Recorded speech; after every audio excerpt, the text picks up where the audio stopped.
So guys, welcome to my mini vlog. This is Shirley Cosmahino. So now we're talking about the communities, shape, and transform us. So now we have guest. Pinagpagwapa na guest, karon ang tawa ako ang igala. So now, karon, nakatawa na si Moha. Ako sa Moha, ako sa community, kasi mo na-transform si Moha.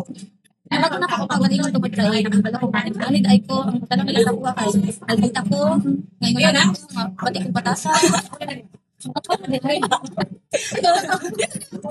Sige. Napagala ko na Tapos mo to, nabago na akong gagaling mo.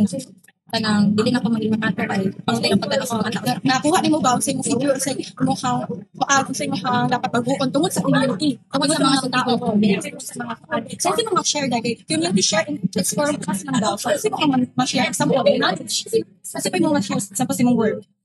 About sa kong work? Yes. Dapat mag-communicate sa itong mga katrabaho at silang sana kanang Maka-develop ka sa lahat ng ano, dapat magbinuan na dapat ka na. Dapat kung minsan tagad mo sa isama o sa uban. Tungod po sa mga communities, ma-transform po din mo kabalaan mo unsa ka tibalik. Names mo uli yung so tall, you're so very beautiful and creative like that, diba? Makuhaan mo siya, ma-adapt mo sa ilahang ginaingon sa mga. So, daghan kag makuha tungod sa yung communities. So, bye! Thank you for watching!